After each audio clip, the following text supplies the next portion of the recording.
Hello guys, आज हम लोग पढ़ने वाले हैं डोमिनियन स्टेटस और लाहौर सेशन। अच्छे से सुनें।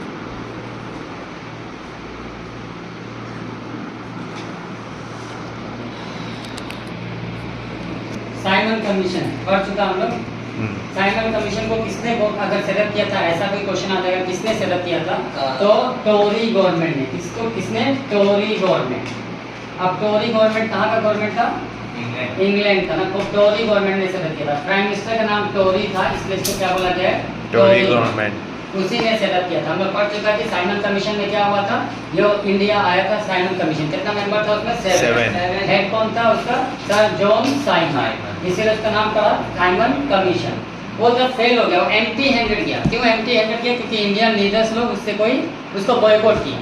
गो बैक साइमन कहा देगा, उसको स्लोगन के साथ वेलकम किया गया। फिर उसमें क्या हुआ था कि जब वो एम्प्टी हैंडेड, बिना कुछ कोई रिपोर्ट नहीं लेके जाने का, क्योंकि वहाँ पे तीनों गवर्नमेंट, इंडिया का 3 गवर्नमेंट था ना, उसका 3 पार्टी था। एक था Congress party, Indian Muslim league और हिंदू महासभा। तीनों ने उसको बॉयकॉट किया था। उसमें एक मेजर इंसिडेंट क्या हुआ था? लाला लाजपत राय का डेथ, लाठी चार्ज से। लाला लाजपत राय जो बहुत बड़ा इंडियन नेशनल कांग्रेस का लीडर था, उसका डेथ हो गया। अब हम लोग इसके बाद वो एम्प्टी हैंडेड गया ना, तो ब्रिटिश गवर्नमेंट अब जो इंग्लैंड का गवर्नमेंट था, वो अब हम लोग का जो इंडिया का ब्रिटिश गवर्नमेंट है, इसको प्रेशर देने लगा। वो लोग बोला कि अब यहाँ से कोई नहीं जाएगा इंडिया, तुम लोग वहाँ से इंडियन का लीडर भेजो, वहाँ से लीडर भेजो इंडिया से, यहाँ से कोई नहीं जाएगा। ऐसा किया तो ब्रिटिश जो इंडिया में था, इन लोगों के ऊपर प्रेशर आया। कैसे बात नहीं मानेगा? उन लोग का मेन गवर्नमेंट है, वो प्रेशर दे रहा है कि इंडियन लीडर को भेजो, यहाँ पे हम लोग डिस्कस करेंगे। डिस्कस क्या करना है? कॉन्स्टिट्यूशन बनाना। तो यहाँ पे लॉर्ड आयरविन, जो उस समय इंडिया का वाइस रॉय था, वाइस रॉय मतलब हेड ऑफ ब्रिटिश गवर्नमेंट। उस समय वाइस रॉय था इंडिया का लॉर्ड आयरविन। पहले हम लोग पढ़ा हुआ कि 1857 से पहले इंडिया का हेड जो होता था वो था गवर्नर जनरल, लेकिन 1857 के बाद वो पोजीशन को चेंज कर दिया गया, पोस्ट को चेंज करके क्या बना दिया गया? वाइस रॉय। तो लॉर्ड आयरविन जो था ना, जो इंडिया का हेड था, इंडिया में ब्रिटिश गवर्नमेंट का हेड, उसने जो है ना इंडिया को एक ऑफर दिया। कैसा ऑफर दिया? वर्ग ऑफर। वर्ग मतलब बेकार सा ऑफर दिया। क्यों ऑफर दिया? ये क्वेश्चन का ऑफर इसलिए दिया क्योंकि इंग्लैंड का गवर्नमेंट उसके ऊपर प्रेशर दे रहा था कि इंडिया से लीडर भेजो। क्यों इंग्लैंड से कोई मिनिस्टर नहीं आएगा? क्योंकि यहाँ पे इंडियन लोग ऑपरेट ही नहीं करता है, एम्प्टी हैंडेड जाना पड़ता है। तो इसलिए यहाँ का लीडर वहाँ भेजो ताकि लोग डिस्कस करें, यहाँ से लीडर भेजो। तो ये भाई साहब का पास प्रेशर आ गया, लॉर्ड आयरविन भेजना तो पड़ेगा। तो इसने इंडियन लोग को बुलाया, लीडर लोग को बुला, हम तुम लोग को एक ऑफर देता है। असल में ऑफर तो बहुत बेकार सा था, वर्ग ऑफर था। क्या ऑफर था? डोमिनियन स्टेटस, मतलब इंडिया के लिए कॉन्स्टिट्यूशन होगा अलग से, लेकिन रूलर कौन होगा? ब्रिटिश ही। तो ये बेकार सा ऑफर। अब ये कॉन्स्टिट्यूशन का मतलब क्या रह जाएगा? रूलर तो ब्रिटिश ही होगा, सुप्रीम तो वही होगा, पावरफुल तो वही होगा। तो ये वर्ग ऑफर क्यों था? क्योंकि the British decided to write a constitution for India, but India should be under British empire. तो ये तो वर्ग ऑफर ही हुआ। तो ये इससे इंडियन कांग्रेस लीडर लोग सेटिस्फाई नहीं हुआ, बोला नहीं चाहिए, हम लोग रिजेक्ट किया। और ये ऑफर अगर इंडियन लोग अगर मान जाता ना, तो क्या करना पड़ता इंडियन लोग को मालूम है? जाना पड़ता इंग्लैंड, इंडिया का लीडर लोग को क्या करने के लिए? राउंड टेबल कॉन्फ्रेंस को अटेंड करने। राउंड टेबल कॉन्फ्रेंस तो कहाँ पे? लंदन में अटेंड करना था round table conference, first round table conference. क्यों राउंड टेबल कॉन्फ्रेंस ब्रिटिश लोगों ने जो है क्यों इसको जो है प्लान किया था? ताकि हाँ, इंडिया का फ्यूचर डिसाइड करने के लिए, इंडिया का कॉन्स्टिट्यूशन कैसे लिखा जाएगा, क्या होगा उसमें, इंडिया में जो प्रॉब्लम है वो सॉल्व हो जाए, इंडियन चाहता क्या है, जो सेम रीजन जो साइमन कमीशन इंडिया आके लेना चाहता है, वही आप लोग राउंड टेबल कॉन्फ्रेंस में डिसाइड किया। राउंड टेबल कॉन्फ्रेंस में डिसाइड किया इंडिया का फ्यूचर कॉन्स्टिट्यूशन कैसा होगा, कौन लिखेगा, उसमें क्या इंक्लूड करना है। अब इंग्लैंड से कोई यहाँ नहीं आएगा, यहाँ से आदमी कहाँ जाएगा? इंग्लैंड जाएगा, यहाँ का लीडर इंग्लैंड जाएगा। यही था राउंड टेबल कॉन्फ्रेंस 1।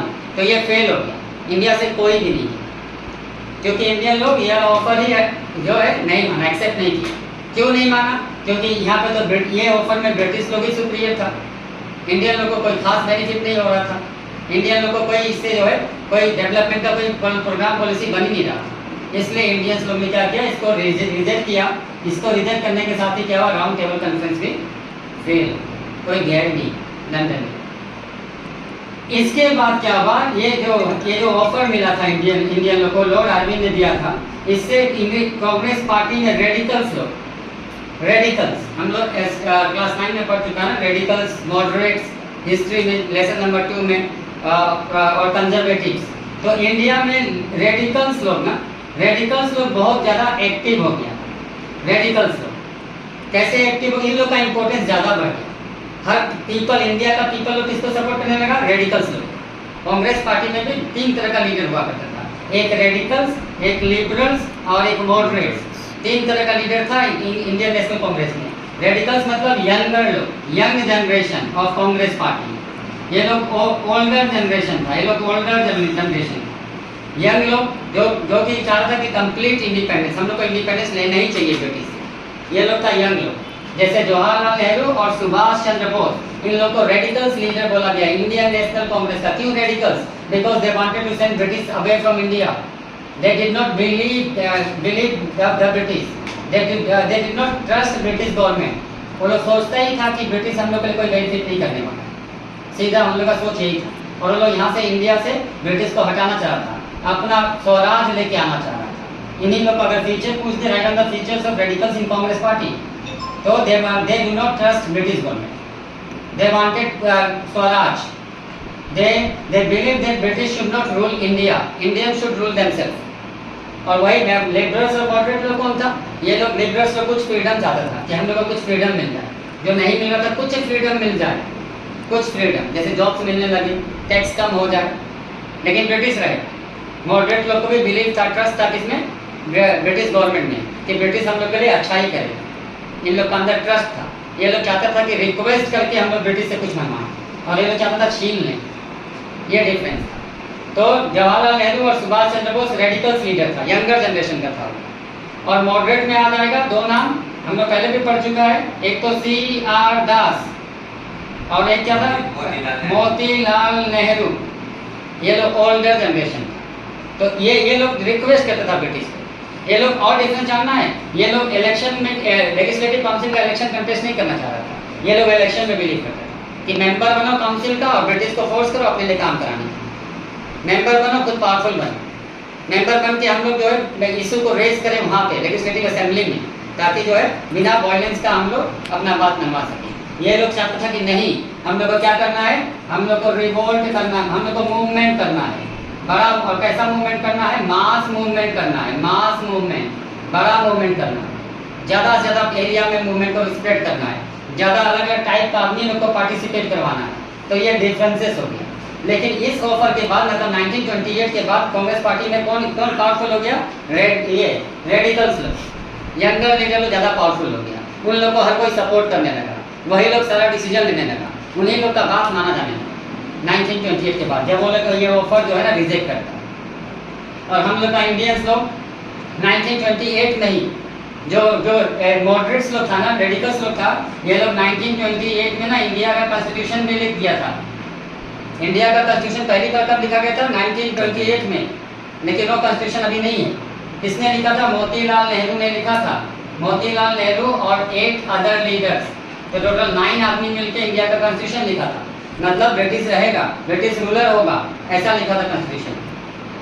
तो हम लोग का इंडिपेंडेंस के बाद फिर से कॉन्स्टिट्यूशन लिखा गया, क्योंकि ये लोग तो दूसरा ही कुछ था ना, ब्रिटिश रूल का अंदर लिखा था। तो इसके बाद से रेडिकल्स तो बहुत ज़्यादा पावरफुल हो जाता है।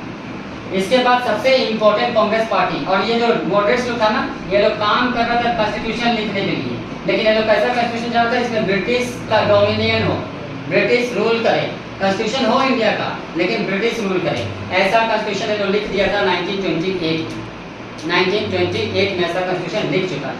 ये लोग का इम्पोर्टेंस खत्म हो गया जब रिजेक्ट किया ना ये लोग ये ऑफर तो ये लोग को एग्री होता, ये ओल्डर लोग को एग्री होता, क्योंकि इन लोग को चाहिए कॉन्स्टिट्यूशन। लेकिन तब इंडियन लोग समझा ये हम लोग का यंगर लीडर लोग ठीक बोल रहा है, इंडिपेंडेंस होना चाहिए, ब्रिटिश नहीं रहना चाहिए, इसलिए लोग पॉपुलर हो जाता है बहुत ज़्यादा। अब आया इसी के जस्ट बाद Lahore session, Indian national Congress का सेशन होता था, मीटिंग टाइम टू टाइम। तो लाहौर में सेशन रखा गया था इंडियन नेशनल कांग्रेस का 1929 में। कब रखा गया, 1929 लाहौर में सेशन हुआ था। किसका सेशन हुआ था, INC इंडियन नेशनल कांग्रेस का 30 और 31 दिसंबर डेट था। 30 और 31 दिसंबर ये सेशन हिस्टोरिकल सेशन बोला जाता है। इंडिया का सबसे बड़ा कांग्रेस पार्टी का सबसे बड़ा इंपॉर्टेंट सेशन, इसलिए इसको हिस्टोरिकल सेशन बोला जाता है। इसलिए यहाँ से क्वेश्चन जरूर बनता है, इसमें क्या डिसाइड हुआ था ये पूछ देगा। क्यों लाहौर सेशन को जो है हिस्टोरिकल सेशन बोला गया, लाहौर सेशन में क्या डिसाइड किया गया, क्यों लाहौर सेशन बाकी सेशन से डिफरेंट था, ये ऐसा क्वेश्चन आएगा। लेकिन आंसर एक ही है। इसमें इस समय कांग्रेस पार्टी का प्रेसिडेंट कौन था? पंडित जवाहरलाल नेहरू। इस सेशन के टाइम में प्रेसिडेंट था पंडित जवाहरलाल नेहरू, वही प्रेसिडेंट था इस टाइम में। तो प्रेसिडेंट मतलब हेड, वही जो कांग्रेस पार्टी का प्रेसिडेंट था इस सेशन का, वही प्रेसिडेंट था। इसमें क्या डिसाइड हुआ पता है कि 26 जनवरी को इंडियंस लोग हर दिन इंडिपेंडेंस, हर साल इंडिपेंडेंस मनाएंगे। 26 जनवरी को इंडिपेंडेंस डे मनाया जाएगा। तो फर्स्ट इंडिपेंडेंस डे हम लोग कब मनाया? 26 जनवरी 1930, क्योंकि दिसंबर 31 को तो डिसाइड हुआ और 26 जनवरी कब आ रहा है? नेक्स्ट ईयर आ रहा है ना। तो 26 जनवरी 1930 फर्स्ट डे था जब इंडियंस लोग क्या मनाया था? इंडिपेंडेंस मनाया था। फर्स्ट टाइम इंडियंस लोग इंडिपेंडेंस कब मनाया? 26 जनवरी 1930 first independence day celebrated by India. उसके बाद लगातार हम लोग कितना 30 से 17 ईयर्स तक हम लोग इंडिपेंडेंस डे इसी दिन मनाए, 17 ईयर्स तक। लेकिन हम लोग का इंडिपेंडेंस डे कब मिला? 1947। तो 1947 ऐसा ईयर था, दो बार इंडिपेंडेंस डे मनाया, एक बार जनवरी 26 को, एक बार अगस्त 15 को। तो ये दिन हम लोग भूल ना जाए ना, क्योंकि हिस्टोरिकल डे है, 17 ईयर्स तक इंडिपेंडेंस डे मनाया, हम लोग भूल ना जाए, इसीलिए इस दिन हम लोग वेट किया कॉन्स्टिट्यूशन का। पता है कॉन्स्टिट्यूशन कब लिखा गया था? कॉन्स्टिट्यूशन लिखना कब स्टार्ट हुआ था? 26 नवंबर 1946 को पहला बार मीटिंग हुआ था कॉन्स्टिट्यूंट असेंबली का। लिख करके कंप्लीट कब हुआ था? ये 26 नवंबर 1949 को कंप्लीट हो गया। हम लोग वेट किया 2 महीना इस डेट के लिए वेट किया, इसी हम लोग भूल ना जाए, इंडियंस लोग हिस्टोरिकल डे है ना, भूल ना जाए, इसीलिए इस दिन हम लोग कॉन्स्टिट्यूशन को इम्प्लीमेंट किया। और वो क्या सेलिब्रेट होता है? रिपब्लिक। तो ये हिस्टोरिकल डे हम लोग कब से मना रहे हैं? 1930 से मना रहे हैं। सबसे ओल्डेस्ट अगर कोई डेट हम लोग मना रहा है आज, तो यही मना रहा है, सबसे ओल्डेस्ट। तो इसमें डिसाइड क्या हुआ? फर्स्ट यही डिसाइड हुआ कि 26 जनवरी को हर साल इंडियंस को इंडिपेंडेंस डे मनाए। करना क्या होगा? बहुत ज़्यादा कुछ नहीं करना होगा इंडिपेंडेंस डे मनाने के लिए। पहले क्या करना होगा? सब लोग फ्लैग को होस्ट करें, झंडा फहराया जाएगा, ठीक है। उसके बाद सब लोग कसम खाएगा, प्लेज खाएगा कि इंडिपेंडेंस डे के लिए फाइट करें। सब लोग प्लेज करें, कसम खाएगा इंडियंस लोग कि हम लोग सब लोग इंडिपेंडेंस के लिए फाइट करते रहे। दूसरा काम ये करना है और कुछ नहीं करना था, इंडिपेंडेंस डे ऐसे ही सेलिब्रेट करना था। यही 2 काम करके, कोई जो है स्वीट्स मिठाई नहीं बांटना था, झंडा लेकर के थोड़ा घूमना था, घर का ऊपर छत पे भी झंडा फहराना था, जहाँ भी पार्क में गार्डन में इंडियन फ्लैग फहराना था, बस यही था इंडिपेंडेंस। लेकिन 1930 का जो इंडिपेंडेंस था, जो पहला इंडिपेंडेंस डे, इसमें बहुत कम आदमी पार्टिसिपेट किया। तो महात्मा गांधी ने सोचा मेरा ड्यूटी होता है कि हम बाकी लोग को भी अगला साल को जो इंडिपेंडेंस होना उसमें ज़्यादा से ज़्यादा इंडियन पार्टिसिपेट करें। तब तो ब्रिटिश को लगे कि इंडियंस लोग रियल में इंडिपेंडेंस चाहते हैं, तब तो वो लोग डरेगा थोड़ा ना, इंडिपेंडेंस देने चाहते हैं। इसमें एक और चीज़ डिसाइड हुआ था कि कांग्रेस पार्टी का मेन एम क्या होगा? आज से मेन एम होगा कंप्लीट इंडिपेंडेंस, फुल इंडिपेंडेंस। अब तक कांग्रेस पार्टी फुल इंडिपेंडेंस के लिए नहीं फाइट कर रहा था, लेकिन आज से डिसाइड हुआ कि कांग्रेस पार्टी का मेन एम क्या होगा? कंप्लीट इंडिपेंडेंस, पूर्ण स्वराज, मतलब ब्रिटिश रहना ही नहीं चाहिए। इससे पहले ये लोग नहीं सोचता था कि ये लोग सोचता था ब्रिटिश रहे लेकिन हम लोग खुद को रूल करें, लेकिन अब ये लोग क्या बोला? ब्रिटिश यहाँ रहना ही नहीं चाहिए, सब कुछ इंडियन करना चाहिए, पूर्ण स्वराज एम होगा कांग्रेस पार्टी। यही डिसाइड हुआ था। तो क्यों इसको हिस्टोरिकल सेशन बोला जाता है? क्यों ये बाकी सब सेशन से इम्पोर्टेंट था? क्यों ज़्यादा इम्पोर्टेंट था? तो आंसर क्या होगा? In Lahore session, it was decided that Indians would celebrate Independence Day on 26 January every year. Every year, पहला हो गया। On that day, 26 January, the Indians would host the flag, Indian flag, tricolor flag, in parks, gardens, houses. ठीक है। Third क्या होगा? Indians would take a pledge that they would fight for India's independence. यही इसलिए ये 3 चीज बहुत बड़ा डिमांड हुआ था, इसीलिए इसको हिस्टोरिकल सेशन बोला जाता है। उसके बाद फर्स्ट इंडिपेंडेंस डे जब सेलिब्रेट हुआ तो उतना आदमी पार्टिसिपेट नहीं किया। तो फिर गांधी ने बोला कि हमको सोचना चाहिए कि हम लोग कुछ करेंगे। तो ये था लाहौर सेशन, जो बहुत इंपॉर्टेंट सेशन है। तो यहाँ पे हम लोग क्या देखा कि जब साइमन कमीशन फेल हो गया, साइमन कमीशन फेल होने के बाद क्या हुआ कि अब ब्रिटिश गवर्नमेंट ने, जो इंग्लैंड में था ना, उसने क्या बोला कि अब इंग्लैंड से कोई नहीं जाएगा वहाँ पे, इंग्लैंड से कोई इंडिया नहीं आएगा, इंडियन लीडर्स लोग को इंग्लैंड बुलाया जाएगा। और क्या अरेंज किया जाएगा? Round table conference.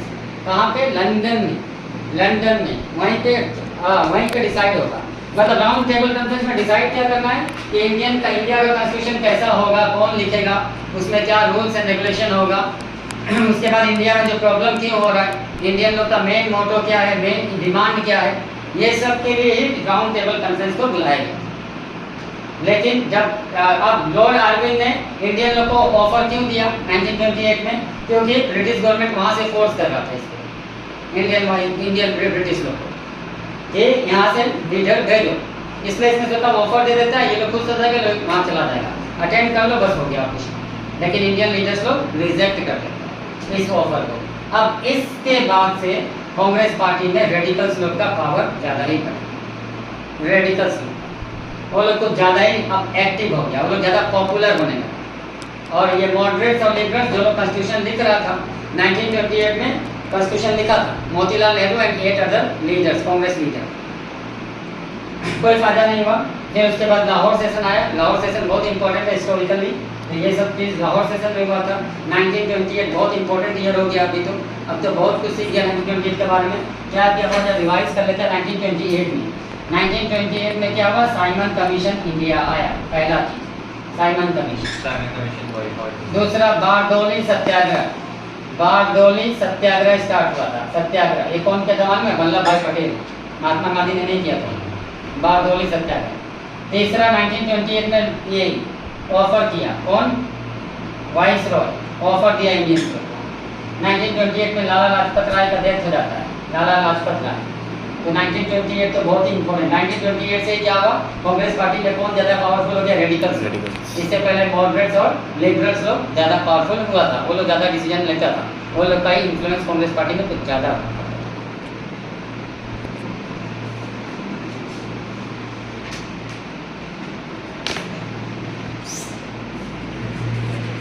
Thank you for watching. आज के वीडियो में बस इतना ही। अगले वीडियो में हम दांडी मार्च के लिए पढ़ेंगे। अभी ये एकदम दबा के लाइक शेयर ठोक दो। Bye bye.